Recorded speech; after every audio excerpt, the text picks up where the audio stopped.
Narcissa was loved by all. The young nymph Echo was one of those who loved him, but Echo could do nothing but repeat the words that other people spoke to her. Repeat the words? Yes, and so, if Narcissa didn't tell her, "I love you" first, she could never tell him her feelings in return. She continued her story desolately with a sorrowful voice, her eyes looking far into the distance, somewhere just as they had before all of this. But he'd never say those words. Echo's wish would never come true, no matter how she dreamed or prayed for it. In the end, she placed a curse upon Narcissa, so that he would fall in love with his own self, with his own reflection in famous waters. Narcissa, who did nothing but gaze away at his own figure, one day turned into a beautiful flower. And that's the legend of how this flower, Narcissus, came to be. She made a little sigh when she finished her talk. I'd also grown sad just by listening to it. Echo, who could never fulfill her wish, she didn't seem all that different from us. So what happened to Echo after all that? Nothing, because she'd already disappeared by the time she'd cast the curse. Disappeared? What meaning was there in that?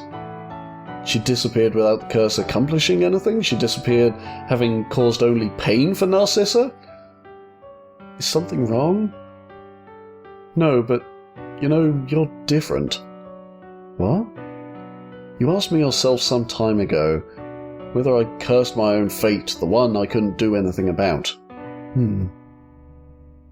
Yes, because I'd given up. God damn it. We're back in Setsumi's eyes. But now it looks like we're right here in Awaji Island. Oh god, okay.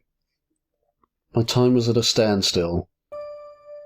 I'd spent so many seasons, so many white overcast skies without the want or need to converse with anybody. Just when did I become all alone? Even if I closed my eyes, the real world didn't disappear. Even if I covered my ears, the sound of the rain would not stop. I knew all that. I knew that all too well. The bikini swimsuit, the emerald sea, the swimsuit model smiling radiantly on the magazine cover. I didn't think I was jealous of any of that. In my world of closed eyes, I could go anywhere I wanted, even without a car or a map. Even if these huge scars weren't already constantly reminding me, even if I was the echo to the Narcissa that was this reality, I'd never yearn for it. I'd never curse it. That's what I'd decided, and yet my heart was pounding right then. My supposedly stopped time was ticking loudly, even though I knew that at this late hour the end was coming and there was nothing to be done about it. I knew that my scars were about as deep as they possibly could be, and that they required much time to be fully healed. But if I were to wait patiently for that long time, was I then to be denied any hope of recovery? In that case, what was to become of me and my 22 years of life? Hey, you okay?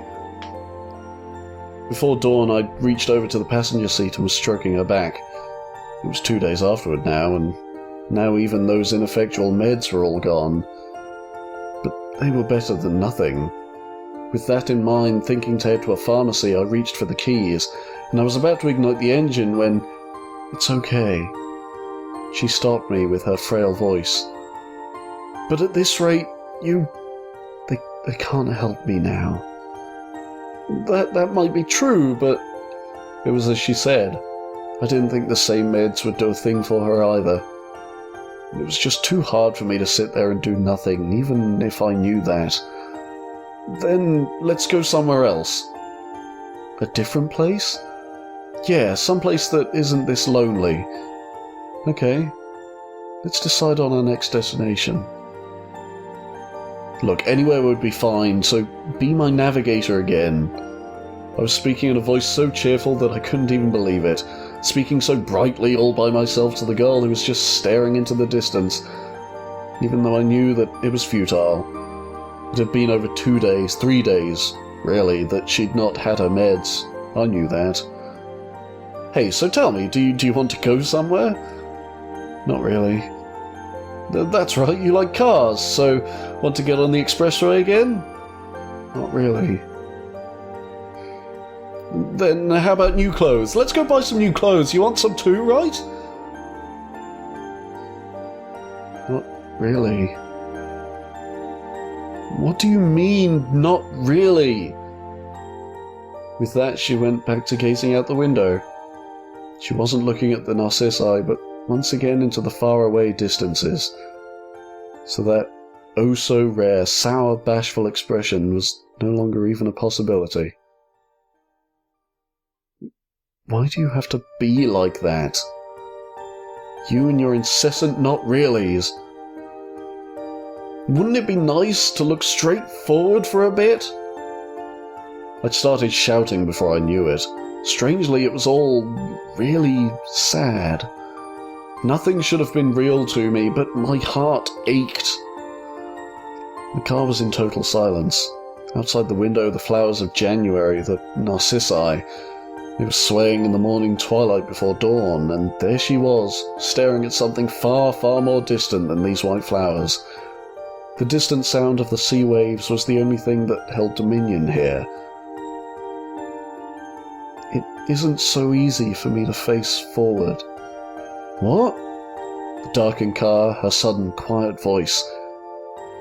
It might be easy if you can yearn, hope, persist. If you can keep believing you'll be rewarded someday. But what can you do when your wish doesn't come true? When that time comes, I'm not so strong that I can smile and say that it wasn't for nothing. Her eyes, which had been focused on the far distance, were now staring straight at me from the passenger seat. The only thing I can do is to give up from the beginning, wish for nothing, observe myself coldly, tell myself it's all useless. That's all I can do. You... She was crying for the first time. It was usually so hard to get any expression out of her.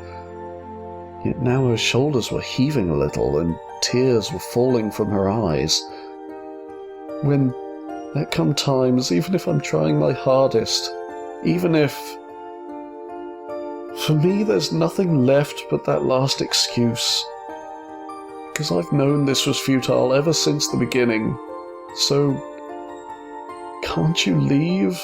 Leave me with at least that. The night sky, visible above the windshield. Nothing but the moon showing its face in the sky before dawn. The occasional roar of the sea waves and the sound of her weeping. She may have been fundamentally similar to Echo after all, able only to say the same single thing over and over, able to say nothing, wish nothing, and see nothing for herself, able to do nothing but give up.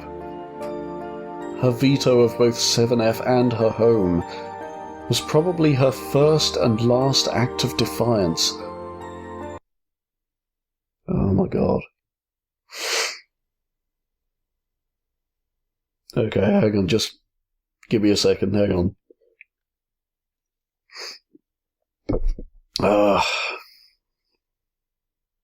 God damn it. Damn this game. Okay, right. Just wiping my eyes so we can get this last chapter done. Here we go. Chapter 8. The Shiraishi construction. Hang on, this was way back. Way back, wasn't it? Okay. Let's go. I wanted this game to turn out happy. I did. I really wanted to. Here we go. The frosted sea of February, a chilling, bone-piercing wind. The occasional rustle of the pine groves in the wind, the peaceful timbre of the sea roar. Hey, this is about all we've got. I handed her a towel that said Shiraishi Construction on it. The one we'd used way earlier to sponge ourselves off. Come on, don't make such a face. Okay. She accepted the towel with slight disappointment. Out of the blue, she said that she wanted a swimsuit, but that presented another problem in and of itself, because she wanted it here and now, and a bikini on top of that. Having no other course of action, I'd rummaged through the car, but I'd never found anything other than that white towel. And after I'd waited a little while, she came into view wearing her favourite skirt with that towel wrapped around her breasts. How do I look? Well, even if you ask me that. Do I look weird? Well, probably you do. No, I meant you look completely fine. You don't look weird at all. Okay. And then she slowly started walking about the beach,